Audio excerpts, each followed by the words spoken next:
Avec une certaine impasse sur le terrain et une grande partie de Henderson Field toujours en fumée, les deux côtés étaient prêts à introduire plus de navires dans la mêlée et à essayer de briser l'impasse autour de Guadalcanal. Après des semaines d'aller-retour où aucun des deux côtés n'était prêt à contester pleinement la domination de l'autre dans leur partie du théâtre opérationnel, soudainement les deux amiraux voulaient un combat et ils allaient en avoir un.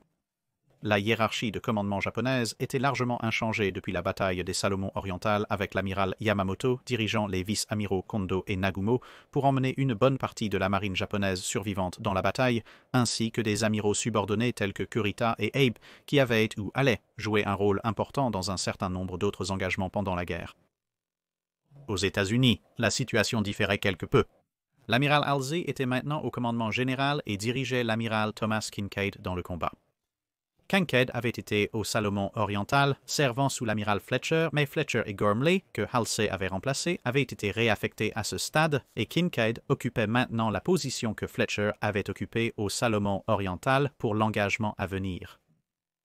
Les Américains cherchaient à reprendre l'initiative durant la campagne, tandis que les Japonais espéraient une bataille décisive ou une seconde chance, étant donné que Midway ne s'était pas déroulé en leur faveur. Si les Américains ne se présentaient pas, ils soutiendraient l'armée japonaise avec une puissance aérienne et maritime lourde, même à contre-cœur, espérant au moins forcer la marine américaine à intervenir, ou sinon perdre Guadalcanal. Sur le papier, la marine impériale japonaise avait toutes les raisons d'être confiante. Ils avaient deux de leurs meilleurs porte-avions, le Shikaku et le Zuikaku, soutenus par les porte-avions plus petits Junyo et Zuihu. Ce dernier était un porte-avions léger d'une utilité à peu près équivalente à celle du Ryūkyū récemment disparu et principalement chargé de chasseurs. Mais Junyo, bien qu'un peu lent pour un porte-avions, pouvait amener près de 50 avions à la fête et jusqu'à la dernière minute, ils avaient eu un cinquième porte-avions, le navire jumeau de Junyo, Iyo, qui avait un complément similaire. Entre eux deux et Zuiko, ils auraient presque doublé le complément embarqué sur porte-avions de la marine japonaise par rapport à n'avoir que Shikaku et Zuikaku. Mais un incendie de générateur a mis Iyo sur la touche le 21 octobre, laissant la force japonaise avec à peu près l'équivalent de 3 porte-avions de flotte en termes d'avions, bien que les groupes aériens des deux porte-avions plus petits étaient un peu plus orientés vers les chasseurs que la répartition à peu près égale entre chasseurs, bombardiers en piqué et bombardiers torpilleurs des porte-avions de flotte. Collectivement, ils disposaient d'environ un peu moins de 200 avions disponibles. Ils étaient soutenus par les 4 croiseurs de bataille de classe Kongo, 8 croiseurs lourds et 3 croiseurs légers, beaucoup de ces croiseurs lourds étant des unités assez modernes, et enfin un peu plus de 2 douzaines de destroyers. En revanche, la marine américaine n'arrivait qu'avec 2 porte-avions de flotte, les réparations accélérées effectuées sur l'Enterprise lui permettant d'être présente aux côtés du plus récent Hornet. Individuellement, les 2 porte-avions avaient des groupes aériens légèrement plus grands que les Shikaku, mais dans l'ensemble, ils étaient encore à environ 60 avions de moins par rapport à l'ensemble de l'aile aérienne de la marine japonaise. Cependant, grâce au grand groupe de chasseurs, ils n'étaient qu'à une dizaine d'avions de leurs homologues japonais en ce qui concerne les chasseurs et avaient en fait quelques Dauntless de plus par rapport au contingent VAL de la marine japonaise. Mais les 57 bombardiers torpilleurs Kate japonais représentaient un certain avantage par rapport aux 24 Avengers que les forces de la marine américaine transportaient. Les Américains n'avaient qu'un seul cuirassé, les United States Ship South Dakota, mais il était plus que capable de gérer n'importe quel Congo qui pourrait se présenter, du moins tant qu'il n'y avait pas de panne de courant totale. Toutefois, un combat en surface serait désastreux.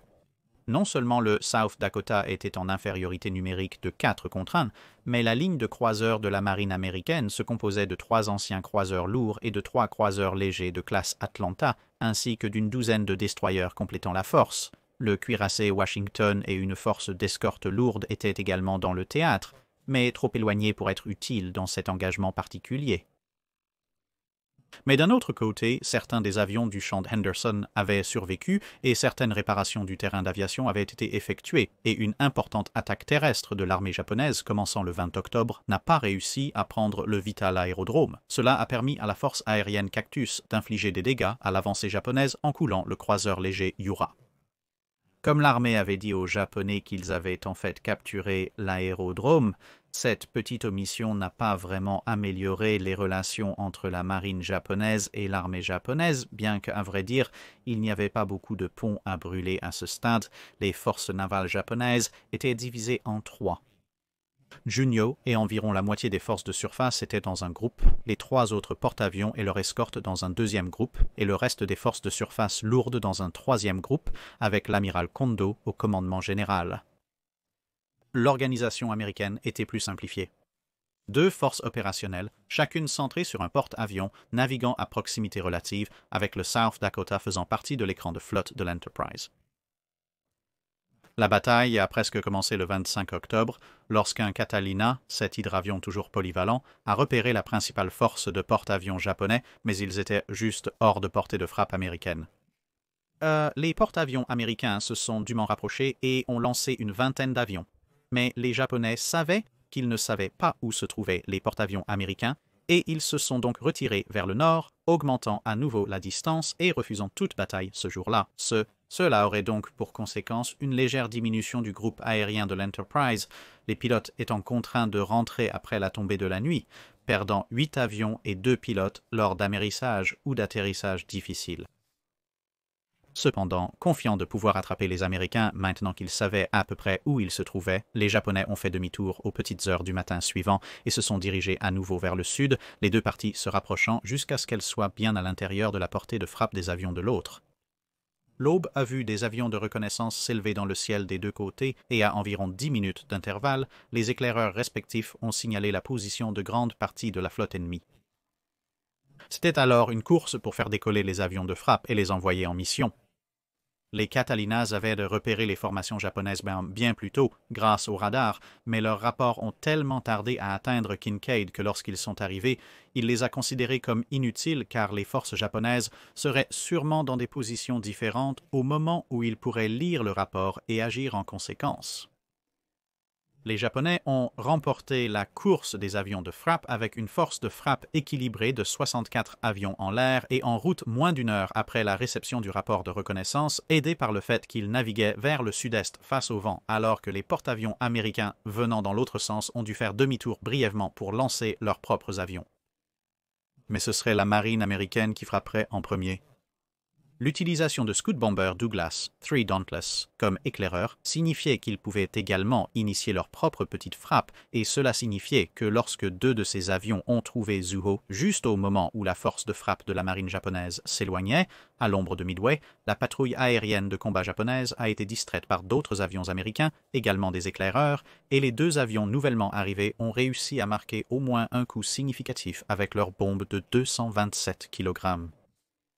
Ces avions transportaient des munitions légères, reflétant leur rôle d'éclaireurs, contrairement aux Dauntless chargés de grosses bombes de 1000 livres pour la frappe. Néanmoins, cette explosion a suffi à gâcher la journée de Zvio, la laissant à flot, mais avec ses avions devant trouver un nouveau domicile à leur retour car elle ne pouvait plus les atterrir car tout le matériel d'arrêt avait été détruit dans l'explosion. Sentant néanmoins qu'ils avaient l'avantage sur les navires américains, la formation japonaise, composée presque entièrement de navires de surface, a reçu l'ordre d'avancer pour engager les forces de la marine américaine dans une action de surface. Junya et son groupe sont venus soutenir les Shikaku et une deuxième frappe des porte-avions a été lancée. C'était légèrement plus petit que le premier, mais cela signifiait toujours qu'au total, bien plus de 100 avions en 2 vagues organisées se dirigeaient vers la marine américaine. Comme à Midway, les propres opérations aériennes de la marine américaine étaient un peu plus lentes, bien que seulement d'un peu plus d'un quart d'heure par rapport au gouffre beaucoup plus massif qui s'était produit lors de la bataille précédente. Toutefois, cette hausse de vitesse a eu un prix. Les avions se regroupaient en petits groupes d'environ 2 douzaines avant de partir seuls, avec un nombre très variable de bombardiers torpilleurs et en piqué dans chaque groupe. La seule véritable constance était dans les combattants. Environ 8 Wildcats constituaient l'escorte de chacune des 3 petites formations, la marine américaine n'ayant pas tout à fait maîtrisé la frappe multipont que la marine japonaise était capable de mettre en place. Au fil du temps, à l'approche de 8h45, les différents groupes de frappe ont commencé à se croiser. Les avions de frappe lourdement chargés espérant silencieusement que les chasseurs d'escorte ennemis penseraient plus à leur propre charge qu'aux cibles juteuses et lourdes que les avions de frappe étaient. Pour la plupart, cela s'est avéré vrai, mais une formation de Zeros de Zuiho a poursuivi le groupe qui avait été lancé depuis l'Enterprise, échangeant 4-0 contre 3 Wildcats et 2 Avengers arrêtés, et un autre Wildcat et 2 Avengers forcés d'abandonner, laissant ce groupe particulier avec seulement 3 Nautilus, 5 Avengers et 4 Wildcats pour continuer. Cela a cependant retiré les 5-0 restants de cette formation du combat, car ils étaient tous soit à court de munitions, soit en étaient complètement à court. Les Japonais ont lancé leur attaque en premier. 10 minutes après avoir dépassé les avions américains, ils ont repéré Hornet, les conditions météo locales cachant temporairement Enterprise. Les choses s'étaient un peu améliorées par rapport aux îles Salomon orientales et 3 douzaines de F-4F Wildcats en patrouille aérienne de combat ont été dirigés vers les hostiles qui arrivaient. Mais une fois cette tâche initiale accomplie, les choses ont commencé à retomber dans la cacophonie et le chaos qui étaient trop familiers à ceux à bord de l'Enterprise, ce qui signifie que le résultat final était à peu près le même, les avions japonais hurlant dans leurs attaques sur Hornet en même temps que la plupart des Wildcats ont réussi à se débrouiller pour commencer leurs propres attaques sur les arrivants. Pour commencer, seul le radar du croiseur Northampton avait réellement vu les attaquants, et lui, ignorant que ni le porte-avions n'avait repéré les avions arrivant sur leur propre capteur, gardait le silence radio et utilisait plutôt des drapeaux de signalisation pour transmettre ses découvertes à Hornet, ce qui a quelque peu retardé la notification. Une fois que l'Enterprise a réalisé ce qui se passait, son officier de direction des combattants a commis une erreur critique dans le feu de l'action. Au lieu de donner un vecteur aux avions japonais entrants basé sur la boussole, il a donné un vecteur relatif au navire lui-même. Ce qui bien sûr ne signifiait rien pour les pilotes de Wildcat qui ne pouvaient pas voir l'Enterprise, car c'était complètement la mauvaise direction s'ils lisaient le relèvement comme une référence absolue. 5 bombardiers en piqué avaient soit été abattus, soit forcés de rompre. Néanmoins, ce qui en laissait 16, et tous les 20 bombardiers torpilleurs étaient intacts. Hornet a riposté du mieux qu'elle a pu, mais ayant à partager son attention entre les attaquants hauts et bas, ainsi qu'ayant la batterie de 5 pouces arrière temporairement désactivée par un jeune officier qui avait accidentellement fait fonctionner les canons jusqu'à leurs arrêts, les gelant en position jusqu'à ce que le problème puisse être résolu signifiait que 2 bombes semi-perforantes de 550 livres et une bombe explosive haute légèrement plus légère se sont bientôt écrasées, les 2 premières s'enfonçant profondément dans le navire et l'autre soufflant un trou dans le pont d'envol accompagné d'un bombardier en piqué qui avait été abattu mais a choisi de sortir en s'écrasant sur le Hornet plutôt que sur la mer. Pour un petit réconfort, la bombe de cet avion n'a pas non plus explosé. Volant bas et lentement malgré leur nombre, les bombardiers torpilleurs ont beaucoup souffert. Mais le Hornet a été pris dans un pinça, tout comme le Her Majesty's Ship Repulse l'avait été moins d'1 an plus tôt. Et malgré un grand nombre de leurs camarades tombant en flammes dans la mer, les pilotes japonais ont aggravé les problèmes du porte-avions avec une paire de coups de torpille, suivi d'un autre bombardier en piqué endommagé s'écrasant sur le navire. Au prix de 25 des 36 attaquants, ils avaient laissé le Hornet mort dans l'eau et en flammes, ainsi que la moitié d'une douzaine de chasseurs en moins. Avec une compétence et un aplomb remarquables, les escortes du navire et son propre équipage ont travaillé pour maîtriser les incendies, et des tentatives ont été faites pour installer une ligne de remorquage, mais la deuxième vague japonaise était en approche, et l'Enterprise devait maintenant faire face à 2 porte-avions, à la patrouille aérienne de combat et aux avions de reconnaissance, qui arrivaient tous avec peu de carburant restant dans leur réservoir. Cependant, cette procédure d'atterrissage devrait être annulée, car l'Enterprise devait passer à la préparation de son pont d'envol pour l'action. Toute personne encore en vol et à court de carburant devrait se poser en catastrophe, ce qui a conduit à la première perte d'un navire américain ce jour-là lorsqu'un Avenger s'est posé près du destroyer United States Ship Porter, qui a peu de temps après reçu un coup de torpille, très probablement de l'arme de l'Avenger qui a décidé que, l'immersion dans l'eau devait sûrement signifier qu'elle devait s'activer. 50, United States Ship Shaw, le survivant revenant de Pearl Harbor, a ensuite été contraint de secourir l'équipage survivant à la fois du porteur et de l'avion avant de finir le porteur en détresse avec ses canons. Tout n'était pas rose pour les Japonais cependant, bien que la première force de frappe de la marine américaine ait eu des résultats plutôt mitigés. Les Avengers de ce groupe se sont perdus et ont poursuivi le croiseur Tone sur le chemin du retour, manquant leur cible, et les Wildcats ont été soigneusement écartés par un seul vol de Zero, laissant les Dauntless largement ouverts à une douzaine d'autres combattants japonais. Mais ces avions ont quelque peu bâclé leur attaque, et bien sûr, les pilotes de Dauntless ont commencé à faire tout leur possible pour rendre la vie des pilotes japonais aussi difficile que humainement imaginable. Le Dauntless n'était pas un chasseur par quelque imagination que ce soit, mais un bon pilote pouvait effectuer un ensemble décent de manœuvres d'évasion qui le rendraient une cible difficile, et donc bien que les Zero aient éliminé 4 bombardiers en piqué, 2 d'entre eux de façon permanente et 2 forcés d'abandonner, les 11 autres ont réussi à se positionner au-dessus de Shikaku, qui a effectué un virage d'évasion soigné qui a envoyé la première grappe de bombes de 1000 livres dans la mer.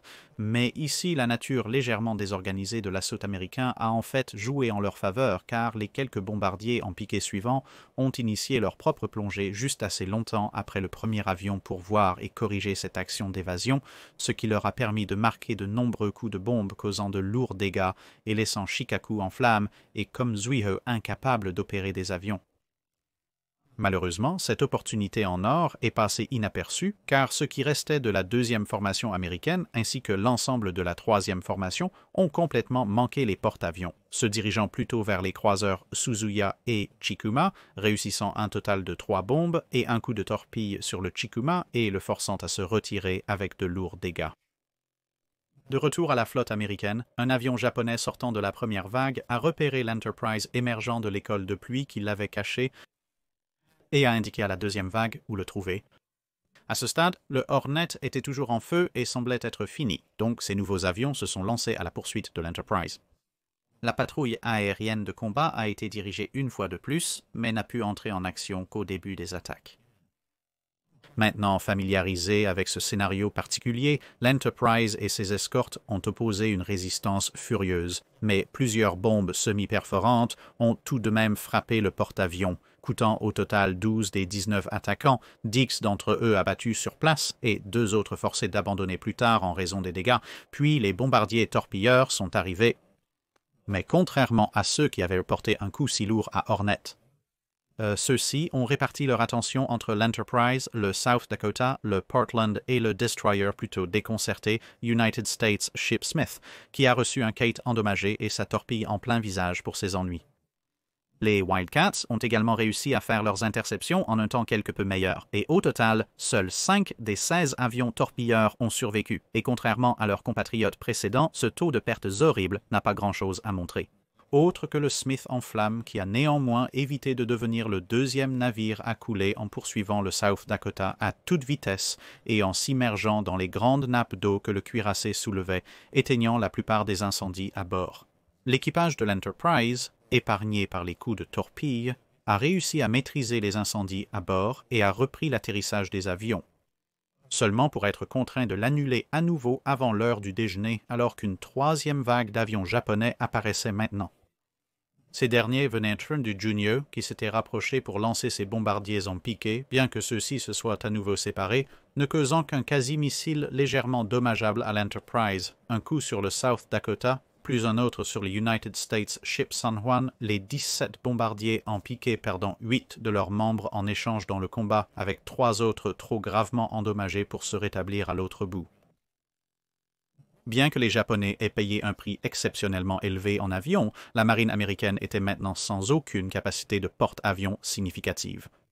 Hornet était toujours à l'arrêt dans l'eau et Enterprise était endommagée au point de pouvoir à peine récupérer des avions à bord, mais les opérations aériennes offensives n'étaient pas prévues dans un futur proche. Inversement, les Japonais avaient toujours Zuikaku et Junyo intacts, en supposant qu'ils puissent monter une autre offensive. Ainsi, l'amiral Kincaid a décidé qu'il était préférable de se retirer car il ne savait pas exactement combien d'avions les Japonais avaient perdus, ce qui, à ce stade, avec les forces de surface japonaises ayant parcouru environ la moitié du terrain entre les deux côtés, était probablement la décision la plus sage. Une fois que ce qui restait du pont d'envol et des hangars de l'Enterprise était plein, les autres avions ont été dirigés pour se poser près d'autres navires américains qui les récupéreraient ensuite. Comme il s'est avéré, Zuikaku et Junyo préparaient une frappe de suivi, mais les survivants éparpillés, débraillés et gravement touchés des opérations du matin ont fortement secoué de nombreux officiers observateurs. Comparé à leur dernier accrochage avec les porte-avions américains, la défense contre-avions avait été bien plus efficace, même si les Wildcats n'avaient pas brillé dans leurs interceptions. Ils ignoraient que l'officier de l'Enterprise, qui avait conseillé de recouvrir le navire d'Oerlikon de 20 mm, avait été écouté en partie, ce qui a eu un effet dévastateur sur les équipages aériens d'élite japonais. Néanmoins, ils étaient sur le pied de guerre et donc Zuyo et Shikaku ont été renvoyés, avec une quatrième vague japonaise beaucoup plus petite partant des porte-avions intacts pour accompagner et guider les forces de surface pour l'attaque finale. Cela était composé de bombardiers torpilleurs, 19-0 et 6 bombardiers en piqué, bien qu'un certain nombre de bombardiers torpilleurs aient été envoyés avec les bombes beaucoup plus lourdes de 1600 livres Mark 80 et des bombes perforantes du même type que celles qui avaient coulé l'Arizona à Pearl Harbor. Vers environ 3h20 de l'après-midi, ces avions ont effectivement commencé à arriver. Le croiseur Northampton remorquait le Hornet à une vitesse majestueuse de 5 nœuds lorsque 7 avions armés de torpilles sont apparus dans le ciel. Ils ont réussi à manquer le Hornet à peine en mouvement avec tout leur lâcher sauf un, mais un seul coup était vraiment tout ce qu'il fallait, l'emplacement causant des dommages supplémentaires aux porte-avions touchés et démolissant la plupart des réparations qui avaient été faites aux dégâts précédents. Maintenant, sans aucune énergie et prenant rapidement l'eau, l'équipage du Hornet a reçu l'ordre d'abandonner le navire alors qu'une des bombes armures perforantes de 1600 livres s'écrasait. Une bombe semi-perforante de 550 livres quelque peu aléatoire suivrait un peu plus tard, principalement par principe général. Alors qu'il coulait, il y avait encore une petite chance que le Hornet puisse être remorqué hors de la zone de danger et ensuite réembarqué, mais à présent, les forces de surface de la marine japonaise se rapprochaient et l'ordre a été donné de s'aborder le Hornet à la place. Mais elle s'est avérée remarquablement difficile à encourager à couler à un rythme autre que le sien. Un nombre de torpilles et plusieurs centaines d'obus de 5 pouces plus tard, les 2 destroyers assignés à la tâche ne semblaient pas plus proches de la terminer et ils ont été forcés de déguerpir de la zone. Peu après 10 heures ce soir-là, les forces japonaises sont tombées sur le Hornet, toujours à flot et toujours en flammes, mais concluant à ce stade que la prendre comme un prix n'était pas particulièrement probable, ils ont mis 4 longues lances en elle et le Hornet a finalement coulé juste après 1h30 du matin. Cependant, face à l'avancée rapide des forces américaines et à la baisse de leur propre carburant, les navires de surface japonais ont décidé de faire demi-tour pour se ravitailler et retourner à leur base. Initialement, les deux camps croyaient avoir gagné. Les États-Unis pensaient que les 2 Shikaku avaient été coulés et qu'un Congo plus ou moins 4 croiseurs avaient été endommagés. Les Japonais pensaient qu'ils avaient coulé le South Dakota, le Hornet, l'Enterprise, 2 autres grands navires de guerre non nommés, qu'ils ont dit être des porte-avions, qui n'étaient même pas là, plus un croiseur et un destroyer, ce qui a amené l'amiral Nimitz à plaisanter « J'aimerais avoir autant de porte-avions qu'ils prétendent en avoir coulé ». En réalité, les pertes étaient bien moins importantes. Les Japonais n'avaient, au cours de la bataille réelle, rien perdu en termes de navires, bien que Shikaku et Zuo aient besoin de réparations importantes, tout comme Chikama. Plus préoccupante était la perte de presque 100 avions et de nombreux membres précieux de leur équipage aérien. Les États-Unis, en revanche, avaient perdu Hornet et Porter, avec des dommages à des degrés divers sur Enterprise South Dakota, San Juan, Smith et Mahan, ce dernier ayant été éraflé par South Dakota lors de la retraite, ainsi que 81 avions, mais un ratio beaucoup plus faible de membres d'équipage aérien perdus. Environ 1/6 des pertes d'équipage aérien japonais. Mais ils avaient bien sûr aussi cédé le terrain à l'ennemi. Cela a laissé l'Enterprise endommagée comme le seul porte-avions américain encore à flot dans le Pacifique, alors que le Saratoga était toujours à quai, tandis que les Japonais avaient encore le Zuikaku et le Junyo, pourraient en théorie remettre le HEO en ligne rapidement si nécessaire, et ils avaient encore quelques porte-avions légers qui flottaient quelque part, en supposant bien sûr qu'ils puissent trouver des escadrons pour voler à partir d'eux. Et malgré les dégâts, l'équipage du porte-avions Six a déclaré assez joyeusement que, oh bien, c'est maintenant Enterprise contre le Japon. Donc cela devrait être un combat à peu près équilibré, et le navire resterait dans le Pacifique occidental pendant les prochaines semaines à différents stades de réparation de fortune jusqu'à ce qu'il soit finalement relevé. Toutefois, les pertes dévastatrices de l'équipage aérien empêchaient les Japonais d'exploiter pleinement leur victoire. Avec plus de la moitié de l'air cadre d'avant-guerre maintenant mort au cours de plusieurs batailles, les porte-avions survivants ont été largement retirés et la décision a été prise de terminer les efforts de Guadalcanal à l'ancienne avec des navires de surface de capital. Du côté américain, il n'avait tout simplement plus de porte-avions réellement opérationnels, indépendamment de la disponibilité des avions, et donc les cuirassés étaient le seul outil offensif restant dans la boîte. Ainsi, la scène était prête pour la prochaine grande bataille de la campagne, alors que la classe Congo menait les efforts japonais pour achever leur victoire et que le United States Ship South Dakota et Washington étaient chargés de les arrêter. Comme pour la bataille des Salomon orientales, le rapport d'action de l'Enterprise, en plus de couvrir la bataille elle-même, contient beaucoup d'informations utiles, notant que les dépenses étaient de juste plus de 50 000 tours de munitions antiaériennes des défenses du navire, 46 000 d'entre elles étaient des munitions de 20 mm, ainsi qu'une augmentation de plus de 4 fois des dépenses en munitions de 5 pouces. Il y a aussi un certain nombre d'observations surprenantes sur l'état de certains de ces systèmes les plus avancés, et donc certains points forts suivent, et croyez-moi, ce sont des points forts parce que le rapport d'action lui-même est encore plus long. Défense par batterie anti-aérienne, c'est la section 100. Point 1. Encore une fois, le radar de contrôle de tir n'a détecté aucune cible. À aucun moment depuis son installation n'a-t-il été utile. Les recommandations précédemment soumises concernant sa modification sont à nouveau soulignées. Les exigences de précision nécessaires pour placer cet équipement sur une cible aérienne ne peuvent apparemment pas être satisfaites en action. Ni le directeur de 5 pouces, ni le télémètre de Skyforward n'ont détecté de cible. 3. Des pannes de courant total ont touché les groupes 1 et 2 des canons de 5 pouces et une panne partielle le groupe 3. Il y avait des pannes de bourreurs fréquentes et des ratés électriques sur tous les canons. 4. Le système directement lié au tir, apparemment maladroit, aggravé par de nombreuses victimes qui ralentissent considérablement la cadence de tir, a rendu la batterie de 5 pouces la moins utile des canons anti-aériens pour toutes les attaques, sauf les bombardements horizontaux à haute altitude. En contrôle local, il est difficile de faire en sorte que le formateur et le pointeur visent la même cible. Un nouveau type de fusible bientôt disponible pourrait grandement améliorer l'efficacité du 5 pouces contre les attaques de bombardement en piqué et de torpilles. 5. La performance des 40 mm lors de leur première action a été satisfaisante. Ces canons pourraient finalement être notre meilleure défense contre les bombardiers en piqué. Actuellement, plusieurs défauts persistent. Les vides se coincent dans les chutes, le contrôle local est trop sensible, les mécanismes de tir sont insatisfaisants et nos boucliers anti-éclat sont trop hauts. Des rapports séparés sur ces déficiences seront transmis. 6. Le 20 mm, malgré sa courte portée, était extrêmement efficace et a été responsable de la plupart des avions ennemis abattus par ce navire. Il ne peut pas toujours atteindre les bombardiers en piqué avant qu'ils ne lâchent leurs bombes, mais il peut les maintenir en altitude et faire payer un lourd tribut à ceux qui poursuivent leurs attaques. On a l'impression que c'est le même officier qui rédige le rapport d'action et il est très satisfait de ce dernier point. Parmi les autres points forts, citons les suivants dans la catégorie du département aérien. C'est très évident dans cette action, comme cela semble avoir été le cas lors de l'action du 24 août, la direction du combattant a été une déception.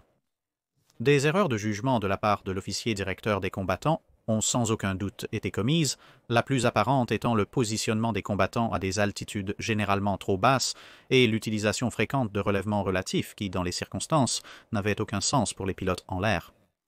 Cependant, la direction des combattants ayant déçu lors de 2 actions successives, un réexamen et une analyse attentive du problème sont nécessaires. Il ne suffit pas simplement d'attribuer l'échec à un manque de formation, à l'inexpérience ou à des causes similaires.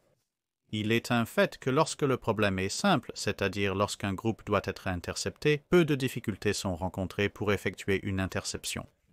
Lors de notre route vers le Pacifique Sud, nos bombardiers en piqué et avions torpilleurs, représentant l'ennemi, ont effectué cela plusieurs fois depuis une direction et une altitude non annoncées lors d'exercices. Dès que le problème se complique cependant, comme ce fut le cas le 26 octobre, avec une trentaine de nos chasseurs dans les airs et avec un grand nombre d'avions ennemis arrivant de différentes directions et altitudes et avec des avions amis compliquant la situation, alors le système s'effondre. 2 conditions d'attaque sont à considérer. Dans la première condition, le groupe d'attaque est éloigné. Ici, une interception précise suivant les instructions du directeur de combat est faisable et devrait être réalisée.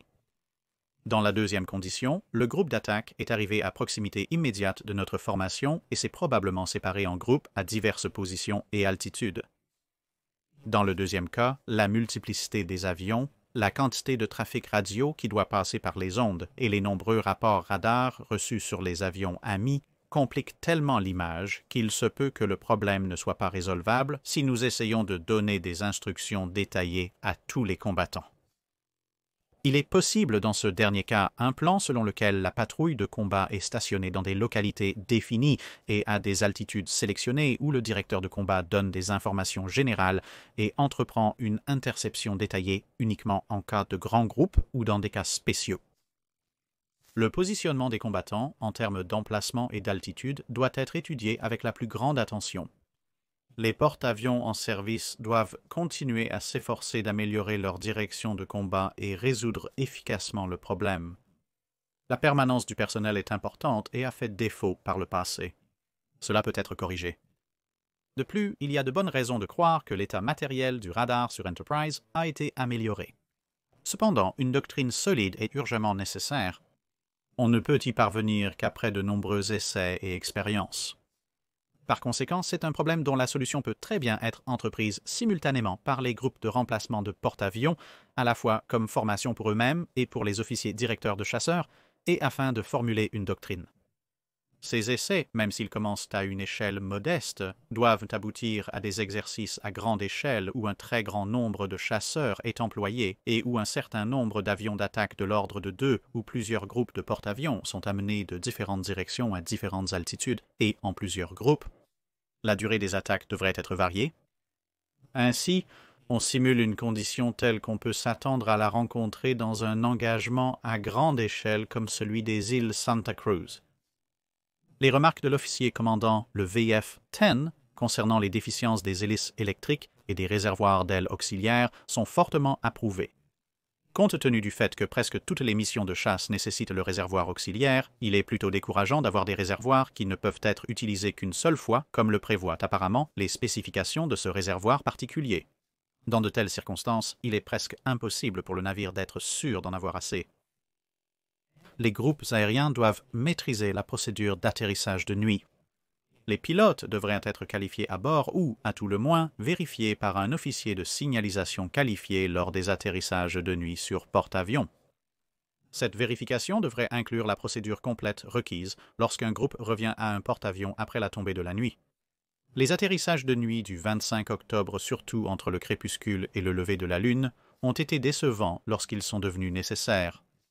Lorsque la Lune s'est assez élevée pour écarter les nuages bas à l'horizon, les atterrissages se sont sensiblement améliorés. Cependant, s'il n'y avait pas eu de crash à l'atterrissage qui ont immobilisé le pont pendant de longues périodes, il ne fait aucun doute que plusieurs avions qui ont atterri dans l'eau en raison de l'épuisement du carburant auraient pu monter à bord.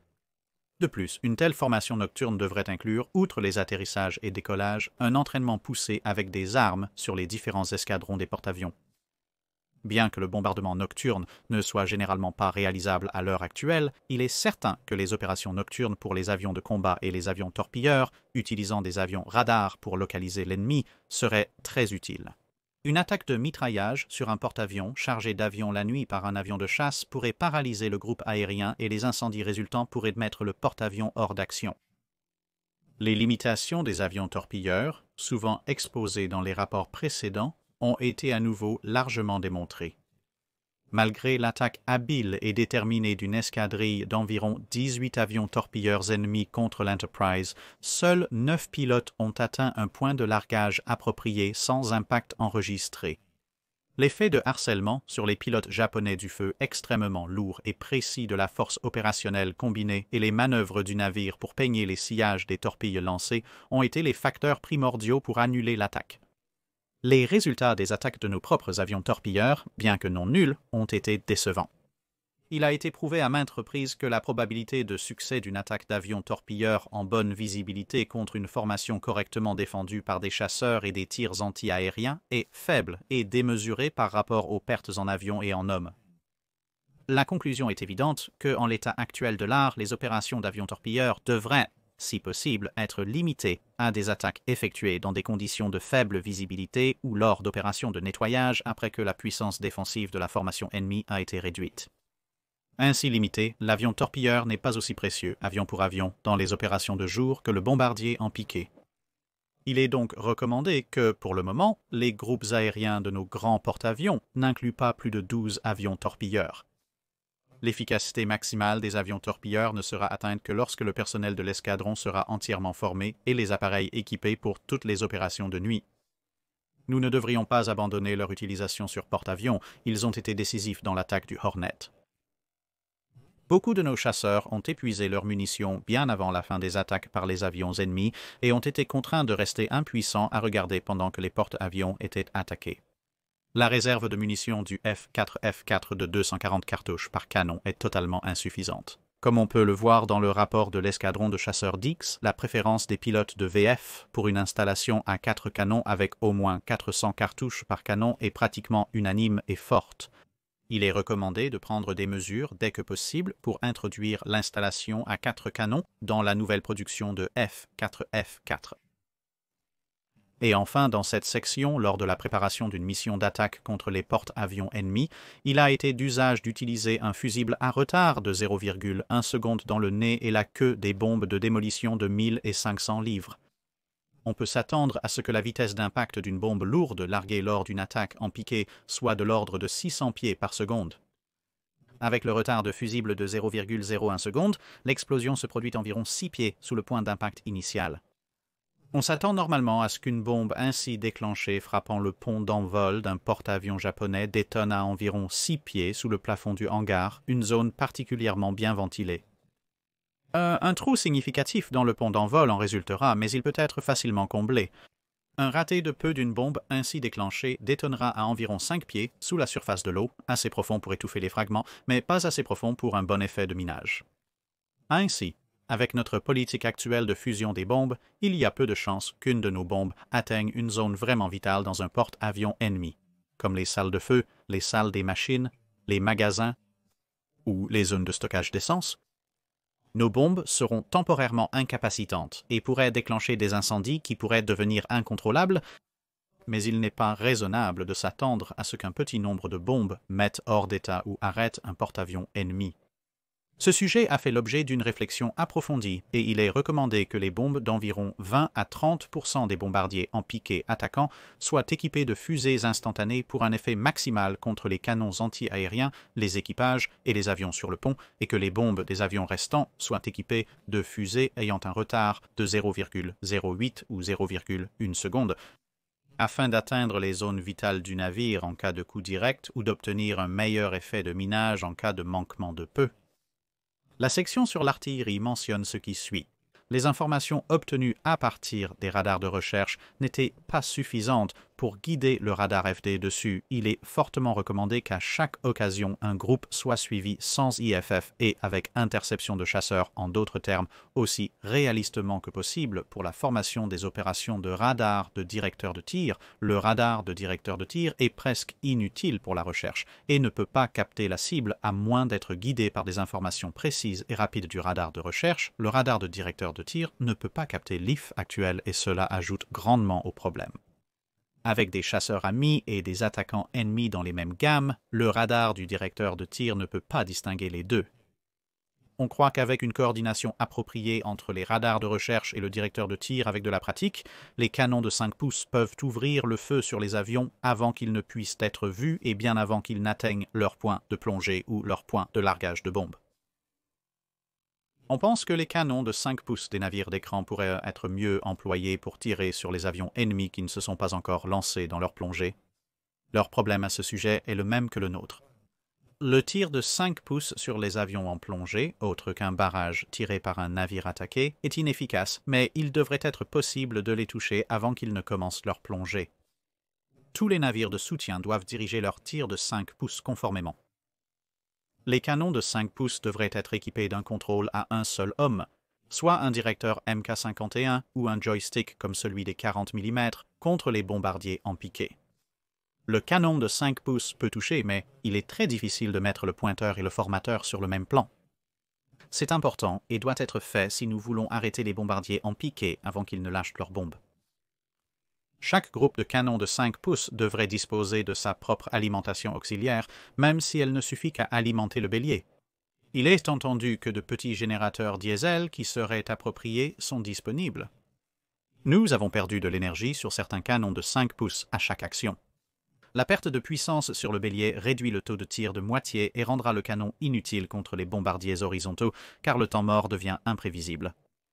Le canon ne peut pas être enfoncé à la main à haute élévation et doit être abaissé pour chaque tir. Cela prend du temps et nécessite de couper le circuit de tir entre les coups, rendant le directeur presque inutile. Les boucliers de 40 mm doivent être réduits et les cames de tir refaites afin que les canons puissent être abaissés pour tirer horizontalement pendant un virage. Ce travail est urgent et sera entamé par l'équipage du navire. On pense que les boucliers sont trop hauts et trop grands. Ils devraient être réduits jusqu'à ce que le canon dépasse. Si le bouclier est réduit, la rangée supérieure de munitions sera très proche de la déflagration du canon. Il y a beaucoup d'espace autour du support et la réduction du diamètre du bouclier n'interférera pas avec le service des canons, permettant d'économiser un poids considérable. Après une enquête approfondie, il faut examiner les goulottes d'éjection. Le tir de nos canons de 40 mm a été interrompu plusieurs fois à des moments critiques à cause des douilles coincées dans le tube. Nous cherchons un remède par l'expérimentation, mais les possibilités du navire à cet égard sont limitées. Le contrôle du joystick du support de 40 mm est trop sensible. Un système de levier sur le bâton actuel devrait être conçu. En ce moment, le moindre mouvement du pointeur ou roulis du navire fait balancer le canon violemment dans une direction non souhaitée. Le système de tir mécanique des 40 mm n'est pas satisfaisant car il est trop compliqué à entretenir et les coupures ne peuvent pas être réglées avec précision. On considère que cela peut être grandement simplifié et amélioré. Les directeurs Mk51 et viseurs Mk14 sont excellents, mais le montage doit être rigide et l'emplacement dégagé de fumée pour une efficacité maximale. La vitesse initiale du canon de 20 mm devrait être augmentée et le poids et la forme du projectile modifiés pour améliorer ses qualités balistiques. Une augmentation de la portée effective d'environ 1000 yards est essentielle, mais elle le sera encore plus lorsque l'ennemi réalisera qu'il peut probablement survivre en se retirant à 3 ou 4000 pieds, alors qu'actuellement, c'est presque du suicide de descendre à 1500 pieds. Une augmentation de la dépression des canons de 20 mm est urgemment nécessaire afin que les canons du côté haut, lorsque le navire est incliné dans une action évasive, puissent tirer horizontalement sur les avions torpilleurs attaquants. Il est considéré que l'installation de canons supplémentaires de 20 mm serait très souhaitable, cependant la situation de poids et de stabilité dans ce navire semble avoir atteint le point où aucun poids supplémentaire ne devrait être ajouté sans une compensation adéquate par le retrait de poids correspondant. Il est à nouveau recommandé d'examiner la suppression des ceintures d'armure dans ce contexte. Il est fortement ressenti que des canons anti-aériens automatiques supplémentaires seraient plus utiles pour le navire que les ceintures d'armure actuelles. La suppression de la partie supérieure de la tour de contrôle jusqu'au niveau du pont principal et la substitution d'un petit tronc de conduit électrique légèrement blindé est également recommandée pour examen en tant qu'élément de suppression de poids. Donc oui, c'est tout à fait clairement le même officier, car ayant équipé assez de 20 mm Oerlikon à bord de l'entreprise, le navire risquait des problèmes de stabilité significatifs s'il en ajoutait plus.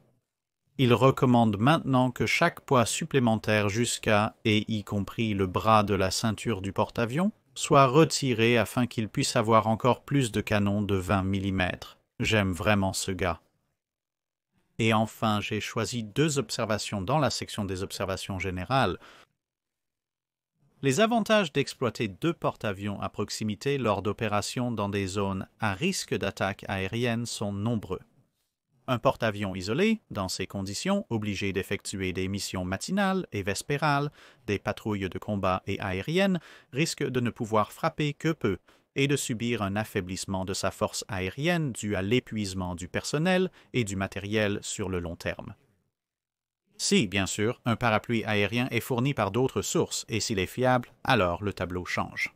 Cependant, il est actuellement peu probable qu'un tel parapluie existe dans cette zone et un commandant de force opérationnelle doutera fortement de sa fiabilité. D'autres avantages comprennent la disponibilité d'un pont supplémentaire pour recevoir des avions d'un porte-avions endommagé, la conservation des avions d'un porte-avions comme force de frappe prête à être lancée immédiatement, l'institution d'un système de service où, lors d'une croisière normale, chaque porte-avions a des jours pour l'entretien et la formation de son groupe et d'autres travaux essentiels. Ces points et d'autres ont déjà été discutés et il n'est pas nécessaire d'entrer dans les détails ici. Lorsque deux porte-avions opèrent ensemble, chacun devrait avoir son propre écran et ses propres navires de soutien et devrait être organisé comme une force opérationnelle ou un groupe indépendant. Cela s'applique aux grands porte-avions. La séparation d'environ 5 miles utilisée dans les opérations actuellement discutées semble très satisfaisante. La distance a permis à chaque groupe de manœuvrer indépendamment, tout en maintenant un bon contact visuel pour la signalisation et à faciliter les patrouilles. La séparation précise lorsqu'une attaque aérienne est imminente est une question. Le problème est de savoir quelle séparation empêchera la détection des deux porte-avions si l'un d'eux est repéré. Dans les régions où nous intervenons en ce moment, ni 5 ni 10 miles ne seront suffisants. Il doit s'agir d'une séparation vraiment large, de l'ordre de 30 à 50 miles, et même cela ne le garantira pas. Donc, à moins que les conditions permettent une séparation anticipée pour atteindre cet objectif, elle ne peut pas être réalisée à court terme quand l'attaque est imminente.